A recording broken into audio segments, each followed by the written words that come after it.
Bonjour à tous et bienvenue sur boursicoté.com pour cette nouvelle analyse technique du CAC 40 en clôture avec une séance qui n'a rien apporté de plus que les précédentes puisqu'après une ouverture en légère baisse par rapport au cours de clôture de la veille, le CAC 40 s'est inscrit dans une bougie d'hésitation encore quasiment dans les mêmes zones que la journée précédente pour au final clôturer en baisse à 4938,06. Le CAC 40 perd ce soir 0,68% par rapport à la clôture de la séance précédente. Alors, il fallait qui plus est surveiller ici cette formation en rami. Je vous avais indiqué qu'il fallait dépasser l'une ou l'autre des extrémités de cette configuration pour valider ou invalider celle-ci. On a dépassé ni l'une ni l'autre de ces zones pour finalement évoluer quasiment sur les mêmes niveaux, c'est-à-dire que la bougie d'hier, on est venu tester encore une fois la zone 4910-920 avec un plus bas significatif à 4924,15. On n'a pas du tout tenté un comblement ici du gap en allant chercher 5020 puisqu'on s'est arrêté à 5001,29. Donc vraiment aucune indication. La seule chose que l'on a, c'est une ombre haute plutôt plus développée que le reste de la bougie, ce qui nous laisse une petite impression baissière sur cette configuration. Du point de vue des indicateurs techniques, nous avons une poursuite de la dynamique baissière au sens des histogrammes du MACD qui continue à évoluer d'une manière négative. Le RSI, quant à lui, reste neutre sur son évolution, puisqu'on est toujours autour de la zone 50. Alors les volumes sont toujours inférieurs à la moyenne, mais augmentent par rapport à la séance d'hier qui était haussière. Là, on a une séance baissière avec un peu plus de volume.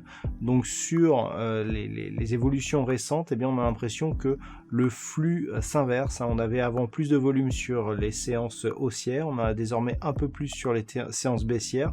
Attention donc à ne pas repartir dans une dynamique à la baisse selon l'évolution de ces volumes. Alors maintenant parlons-en de cette évolution.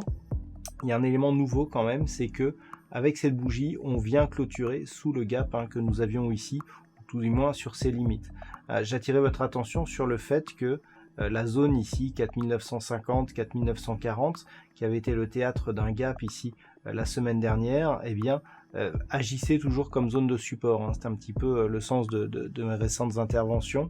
Là, ce que l'on peut voir, c'est qu'avec un point haut ici sur cette bougie qui se situe à 4937,63 et une clôture justement à 4938,06. Alors on est certes juste au-dessus ici de cette zone, mais dans l'idée, on vient ici clôturer sur le niveau inférieur du gap et on a quelque part l'invalidation de la dynamique haussière que celui-ci impulsait. Donc ce qu'il va falloir surveiller demain, c'est toute cette zone ici entre 4940 et 4910. Car désormais, le gap ici étant comblé, on peut continuer ici à valider l'enfoncement en direction de ces zones de support qui sont, je dirais, un petit peu la limite à ne pas dépasser pour ne pas repartir dans une dynamique baissière potentiellement forte. Donc demain, il faudra surveiller ceci depuis que l'on a ici le comblement de ce gap avec la clôture. Et puis, par contre, à la hausse, on est toujours sous le coup ici de ce gap baissier entre 5020 et 5040, grossièrement. Tant que celui-ci n'est pas comblé d'une manière forte, on ne peut pas repartir dans une dynamique haussière. Et donc, c'est plus ici une neutralisation, mais avec une probabilité un peu plus baissière sur l'évolution au sens justement de la dynamique actuelle. Donc, c'est ce qu'il va vraiment falloir surveiller pour demain. D'un point de vue statistique, nous avons des probabilités qui s'équilibrent. Alors on a toujours une petite probabilité haussière pour la fin de semaine, mais à partir de la semaine prochaine, eh bien, les probabilités sont en train de s'équilibrer.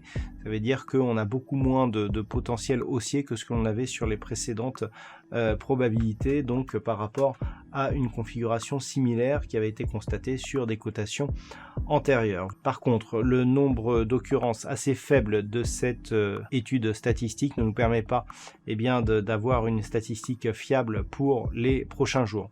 Voilà donc pour cette séance. Passez une bonne soirée, on se retrouve dès demain pour d'autres analyses techniques, toujours sur le site boursicoté.com.